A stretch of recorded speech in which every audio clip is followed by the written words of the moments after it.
आपको बता भी दिया था मैंने पहले भी, एक बार फिर बोल देते हैं ताकि आपको क्लैरिटी रहे टॉपिक की तरफ। आप वो बच्चे हैं जो जेई एडवांस, अगर आपको ना पता हो तो बता दो, जो जेई एडवांस 2023 देंगे, पहली बार वो ऐसा एग्जाम होगा जो एनसीईआरटी के साथ बहुत ज्यादा अलाइंड होगा। 2022 नहीं, जो पास में बीचे 2021, 20 उनके बारे में बात नहीं कर रहा हूं मैं, बात कर रहा हूं जेई एडवांस 23 की, ठीक है, 2023 की। क्या उसमें क्या होगा, सिलेबस चेंज हुआ है, सिलेबस में कहां कहां पर चेंजेस आए हैं वो मैंने आपको बताता हुआ मैं चल रहा हूं, ठीक है।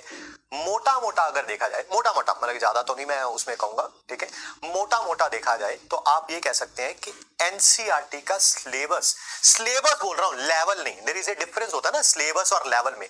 सिलेबस ऑलमोस्ट जो जेई मेन का था अब वही जेई एडवांस का है। हाँ, काफी चीजों में चेंज है, लाइक सॉल्ट एनालिसिस कह सकते हैं आप, ठीक है, बट बहुत सारी चीजें ऐड भी हुई हैं जो कि जेई मेन में होती थी और जेई एडवांस में नहीं होती थी।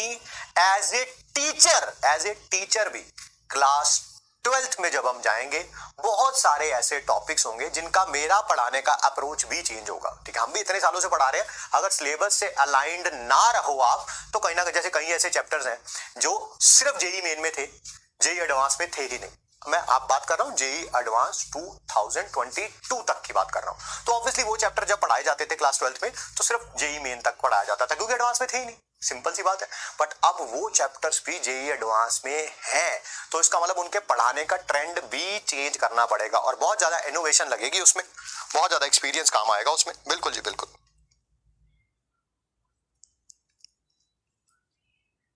सर हमारे टाइम पे सिलेबस चेंज होता है, ठीक है, इसका फायदा मिलेगा आपको, देखना इसका फायदा मिलेगा, मैं बता रहा हूं आपको। टीचर की बस वो नजर होनी चाहिए कि, है ना, लास्ट टाइम जब सिलेबस चेंज हुआ था क्या चेंजेस आए थे, आईआईटी क्या सोचती है उन चेंजेस के बारे में, ठीक है। और बात बताऊं आपको मैं, देखो एक चैप्टर है, मान लेते हैं कोई चैप्टर का नाम रख देते हैं ऐसे, चैप्टर 4, पिछले 20 सालों से उसका सिलेबस सेम है, मान लेते हैं कि सिलेबस सेम है, और मान लो मानने में क्या जा रहा है, ठीक है, पिछले 20 सालों से सिलेबस सेम है, पेपर सेटर मान लेते हैं चेंज भी हो जाता है। हर एक पेपर सेटर को खुजली होती है, खुजली, मैं उस खुजली का नाम बताता हूं, कोई भी हो, वो मैं हूं, वो दुनिया का कोई भी एग्जाम हो, उसको पता क्या होता है, वो पता करता है पहले पिछले सालों के पेपर देखता है, फिर और अगर समझदार होता है तो, वैसे मैक्सिमम पेपर सेटर समझदार ही होते हैं, मुझे नहीं लगता किसी को बेवकूफ कहना चाहिए, सारे समझदार ही होते हैं जी, ठीक है।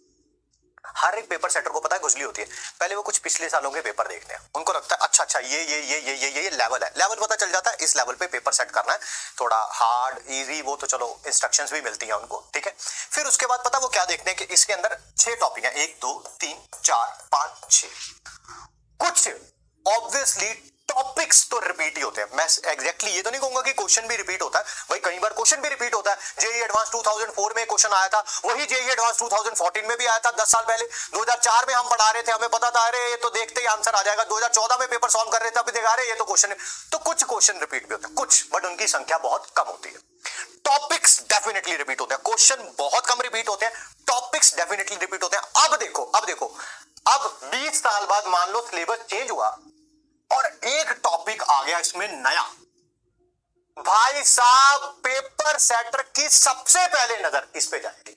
मैं ये नहीं कह रहा हूं ये टॉपिक आसान है, मुश्किल है, there is a very big probability कि वो इसमें से क्वेश्चन पक्का देगा। ये साइकोलॉजी है, साइकोलॉजी क्यों? क्योंकि उसको पता क्या दिखाना है, जब पेपर हो जाएगा उसको उसके बाद दिखाना है, देख ले तेरे भाई ने वो टॉपिक में से क्वेश्चन डाला था जो पिछले 20 सालों में से किसी ने नहीं डाला। वो कभी ये नहीं कहेगा पिछले 20 सालों से ये टॉपिक था ही नहीं सिलेबस के अंदर, ये आया ही इसी साल है। तो इट नीड्स दिस, ठीक है जी, ये ह्यूमन साइकोलॉजी है, हर किसी की होती है, ठीक है ना। खुजली है भाई, खुजली है, सबको होती है भाई, ठीक है। तो वो जानबूझ पे इस पे स्ट्राइक करेगा। तो आप लोगों को जेई एडवांस 2023 में, देखो केमिस्ट्री की बात कर रहा हूं, मुझे नहीं पता यार फिजिक्स में क्या होता है, साइकोलॉजी तो वैसे वही रहती है, बट मुझे केमिस्ट्री का पता है कि लोग कैसे खेलते हैं गेम को ना, तो मैं गारंटी देता हूं कि जो जो टॉपिक जहां जहां ऐड हुए होंगे और उनमें क्या क्या वेरिएशन हो सकते हैं वो सब हमें पता है, हम उसी हिसाब से एक्ट भी करेंगे। दूसरा एक और इंपॉर्टेंट बात है, वो ये है कि जब भी कोई नया टॉपिक इंट्रोड्यूस होता है, सर ये तो जेई एडवांस 2023 की बात हो गई, 24 में क्या होगा, मैं 24 में भी बताता हूं क्या होगा। 2023 में इस नए टॉपिक में से आसान क्वेश्चन आएगा, गारंटी है। वो मेरी नए में से, मैं ये नहीं कह रहा हूं इनमें से मुश्किल क्वेश्चन नहीं बन सकता, बन सकता है, बट इनमें से, इसमें से जो नया ऐड हुआ होगा उसमें से कोई आसान क्वेश्चन आने की प्रोबेबिलिटी लाइक 90% से ज्यादा है, 90% ज्यादा। फिर जेईई एडवांस 2024 में क्या होगा, जो भी नए टॉपिक्स ऐड हुए होंगे, या तो कुछ टॉपिक बच जाएंगे, उनमें से आसान क्वेश्चन आएगा, या जिसमें से आसान क्वेश्चन आ चुका है उसमें से टफ क्वेश्चन आएगा। हमेशा ऐसा ही होता है, जब भी कोई टॉपिक पहली बार अगर एग्जाम में आता है तो इजी आता है, इजी आता है। फिर अगर उसका इजी पार्ट बीत जाता है, या तो वही रिपीट होता है, उसी तरह का इजी क्वेश्चन रिपीट होता है, या उससे एक लेवल ऊपर लेके जाया जाता है। तो इसी तरह से साइकोलॉजी चलती है।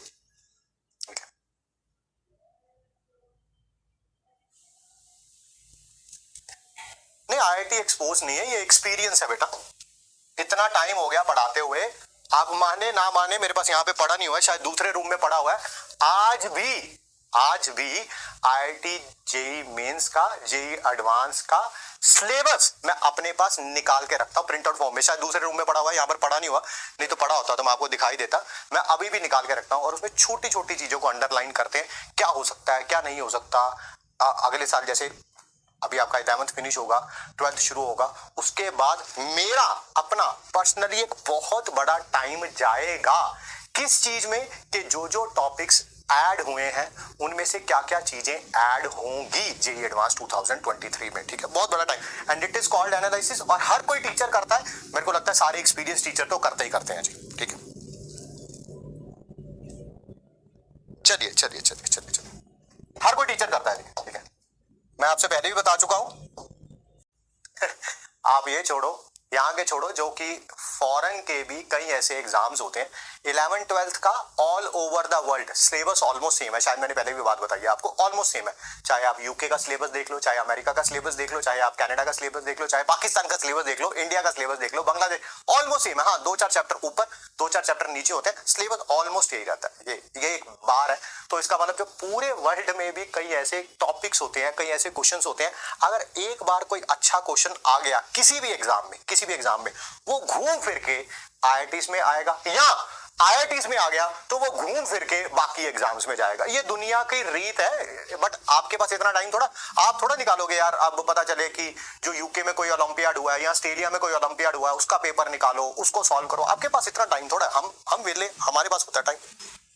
चलिए जी, पाकिस्तान का भी सिलेबस हमारे सिलेबस के सेम है, फ्रांस का भी सेम है, जर्मनी का भी सेम है। आपको कैसे पता? आपको तो फ्रेंच आती नहीं है, जर्मन आती नहीं है।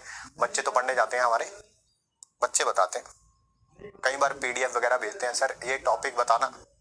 तो मुझे समझ तो नहीं आता कि क्या लिखा हुआ। सच बात है ना यार, फ्रेंच में लिखी हुई चीज समझ थोड़ा आएगी, बट मुझे इतना तो समझ आता है कि कैथोड रे ट्यूब की फोटो बनी हुई है, तो उससे पता चल जाता है, ओ अच्छा एटॉमिक स्ट्रक्चर है ये। ठीक है, चलिए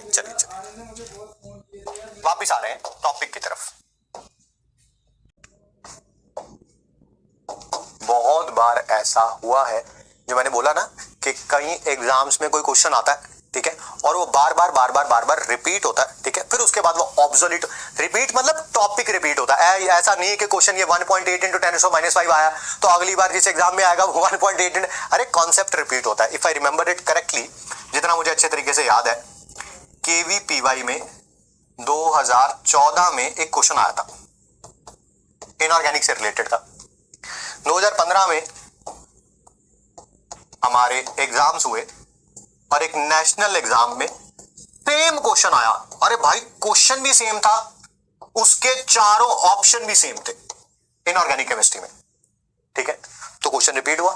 ठीक, ये 14 में, ये 15, ये एग्जाम होता था नवंबर में, ये एग्जाम होता है वही अप्रैल मई के आसपास, यानी कि 5-6 महीने बाद सेम क्वेश्चन आया, सेम। चलो आगे बढ़ते हैं। एक और नेशनल एग्जाम हुआ इससे 1 साल बाद, 2016 में सेम क्वेश्चन आया, सेम। 14 में भी वही, 15 में भी वही, 16 में पता क्या कर दिया? 16 में पता क्या कर दिया उन्होंने 3 ऑप्शन सेम रखे, चौथा ऑप्शन बदल दिया, और वो जो ऑप्शन बदला था वो आंसर नहीं था। समझ गए? यानी कि आंसर तो वही रहा, तो चलो वही सेम क्वेश्चन।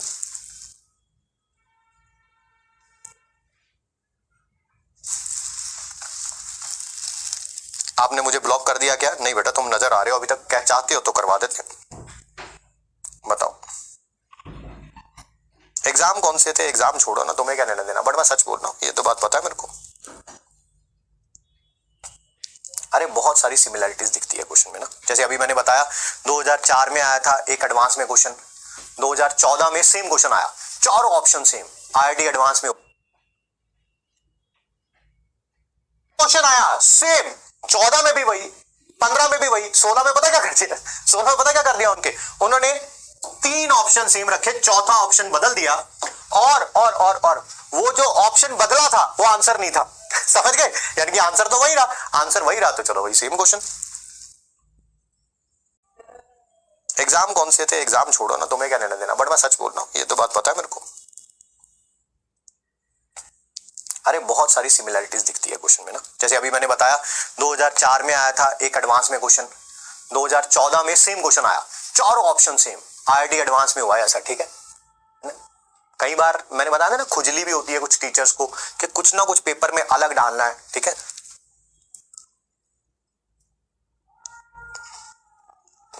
एक और क्वेश्चन था जेई मेन में आया हुआ था, वो 2018 में रिपीट, 18 में कि 19 में, हाँ 18 में रिपीट हुआ, किसमें, एनएसईसी में रिपीट हुआ। ऐसे बहुत सारे क्वेश्चन होते हैं,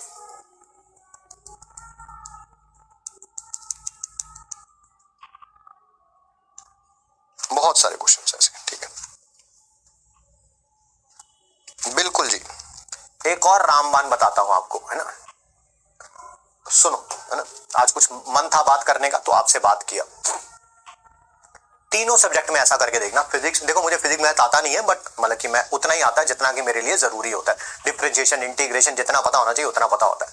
बट ये जो बात आपको बताने जा रहा हूं, 1 साल अभी भी बचा हुआ है, अप्लाई कर लोगे, जिस दिन जेई मेन का एग्जाम दे के आओगे, you will definitely thank me, अगर अप्लाई करोगे तो। देखो यार, और मुझे ये भी पता है जितने भी लोग राइट नाउ कैमरे के उस साइड बैठे हुए हैं, उनमें से पता कितने % लोग अप्लाई करेंगे, गारंटी देता हूं, बेट लगा के बोल सकता हूं आपसे, मुश्किल से 2%, मुश्किल से। यानी कि अगर ये वीडियो जो है हमारे अर्जुनास बैच के बच्चे 100 देखेंगे तो उसमें से सिर्फ 2%, 2 बच्चे हैं जो इस पे काम करेंगे। 1000 देखेंगे तो सिर्फ उस पे 20 बच्चे काम करेंगे, ठीक है। 10,000 देखेंगे तो उस पे सिर्फ 200 बच्चे, ये पता है मेरे को।